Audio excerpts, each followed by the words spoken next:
شروع کرتی ہوں اللہ کے نام سے جو بڑا مہربان نہایت رحم کرنے والا ہے۔ ایک دفعہ کا ذکر ہے کہ رسول اللہ صلی اللہ علیہ وآلہ وسلم اور آپ کے داماد حضرت سیدنا علی ایک جگہ بیٹھ کر کھجوریں کھا رہے تھے کہ آپ نے کھجوریں کھا کر گٹلی کا ڈھیر مولا علی کے سامنے لگا دیا۔ پھر حضرت محمد صلی اللہ علیہ وسلم نے حضرت علی سے فرمایا کہ اے علی، تم نے کتنی کھجوریں کھا لی ہیں؟ تمہارے آگے گٹلی کا کتنا ڈھیر لگا ہوا ہے؟ کیا تمہیں شدید بھوک لگی ہوئی تھی؟ اس پر حضرت مولا علی نے آپ سے اس کا جواب دینے کی اجازت طلب کی۔ داماد رسول اللہ نے عرض کی، یا رسول اللہ، میں تو گٹلی نکال نکال کر کھجوریں کھاتا رہا ہوں، لیکن آپ کھجوریں گٹلی سمیت کھاتے رہے ہیں۔ یہی وجہ ہے کہ آپ کے آگے کھجور کی کوئی گٹلی نہیں ہے اور میرے آگے گٹلیوں کا ڈھیر لگا ہوا ہے۔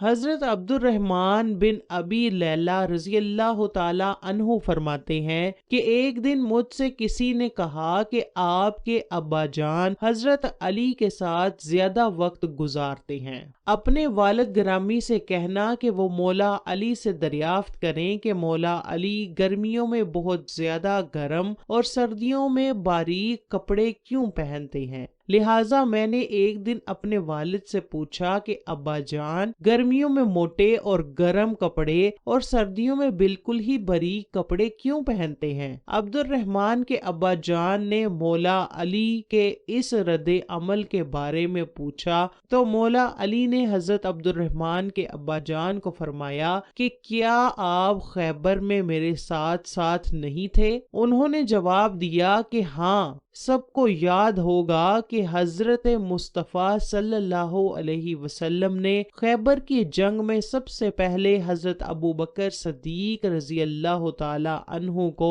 خیبر فتح کرنے کے لیے روانہ کیا، لیکن ان سے خیبر فتح نہ ہو سکا۔ وہ خیبر فتح کیے بغیر ہی واپس لوٹ آئے۔ پھر نبی کریم حضرت عمر فاروق رضی اللہ تعالی عنہ کو خیبر فتح کرنے کے لیے بھیجا تو وہ بھی بغیر فتح کیے ہی واپس آ گئے تھے۔ اور پھر حضرت محمد صلی اللہ علیہ وسلم نے فرمایا کہ میں ایسے بندے کے ہاتھ میں جھنڈا دینے والا ہوں جس سے اللہ تعالیٰ اور اس کا رسول بہت ہی خوش ہیں۔ یہ بات کر کے آپ نے مجھے فتح خیبر کے لیے بھیجا۔ اس وقت میری آنکھوں میں شدید درد تھا۔ حضور کریم میرے پاس آئے، میری آنکھوں میں اپنا لعاب لگا کر بارگاہ الہی میں یہ دعا کی، یا باری تعالیٰ، مولا علی کو گرمی اور سردی سے ہمیشہ ہی محفوظ رکھنا۔ خدا کی قسم، اس دن کے بعد مجھے گرمی